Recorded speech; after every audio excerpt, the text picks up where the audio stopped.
What is up, Star Wars fans? This is Darth Watts, and in this video, we're going to be going over Andor Season 2 and the final three episodes of not just Season 2, but the final three episodes of the series and how it changed my view of Rogue One, a Star Wars story. How it all led up to where Rogue One, a Star Wars story took place, setting up before A New Hope, and how the story of Rogue One, a Star Wars story, Andor Season 1, Season 2, how it's all one big story that sets up Star Wars Episode 4, A New Hope.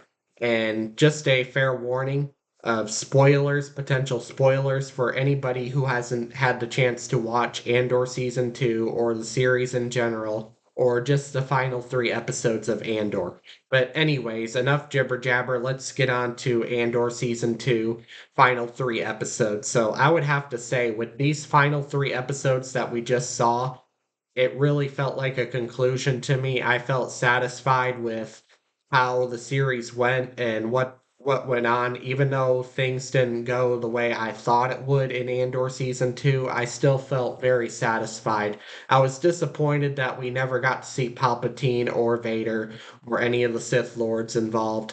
I speculated that Palpatine would be in Andor season 2, and the reason why I speculated that is because of the politics involved in Star Wars and how Palpatine still has control of the Senate, now known as the Imperial Senate, and how when Palpatine reorganized the Republic into the First Galactic Empire in Star Wars Episode 3 Revenge of the Sith, I speculated that Palpatine would be in Andor Season 2, but I was disappointed and left out that we didn't see Palpatine. We didn't see Vader as well, and that Force choke that we saw, that what looked like a Force choke of Dedra Mira when it looked like, but it's officially confirmed that she was just having a panic attack, even though it didn't really look like a panic attack at first.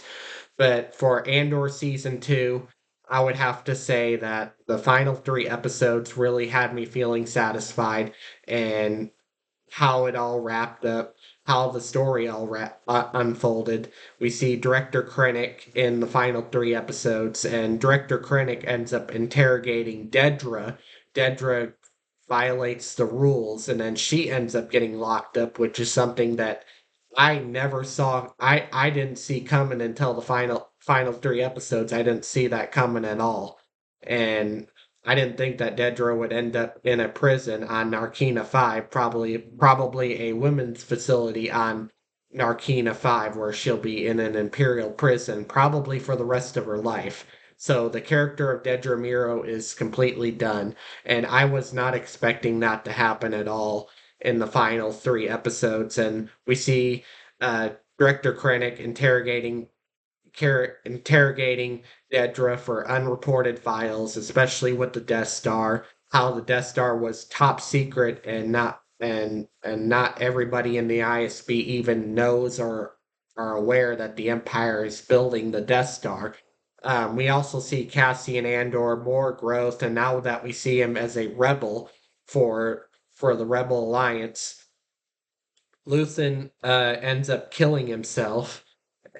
stabbing himself, and Clea ends up cutting off the breathing, like ending Luthen's life because Luthen was on life support, and Dedra took him into the hospital on Coruscant, and but Clea snuck into the hospital, and we see a bunch of flashbacks that occur as well, and the flashbacks with Clea as like back on Naboo when the first attack and rebels rising and people rising up against the Empire. We see all of that in the flashbacks with Clea and Luthen, how Clea and Luthen met.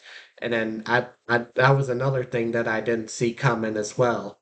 But Luthen ends up getting taken into the hospital by the ISB first because he stabbed himself, and Luthen ends up dying in the process as well because Clea had to sneak into the hospital to end his life so the Empire would not get any information out of Luthen for for the Rebel Alliance that existed. And without Luthen, the Rebel Alliance would not exist. We see Mon Mothma again as a leader, as now no longer a politician after she left the Senate a year ago, back in the episodes of 7, 8, and 9, back in episode 9 when she left the Senate, and now the Empire was going after her because after what she spoke up against Emperor Palpatine, which was which was a democracy in the galaxy in the Galactic Republic, but now it's a dictatorship and you can't speak out against the Emperor, against the leader. So the Emperor was spoken out against by Mon Mothma. She left the Senate, and then we see Mon Mothma is now the leader of the Rebel Alliance. And after watching these final 3 episodes of Andor season 2, I really felt connected with Rogue One, a Star Wars story, and really felt satisfied with how things went within the story. That sets up Star Wars Episode 4, A New Hope, and backstory of Cassian Andor and how they've all done terrible things on behalf of the rebellion, but ends up using the rebellion for good. We see Cassian Andor went from selfish to selfless, and we see Cassian Andor and Bix also have a son, which also took me by surprise as well.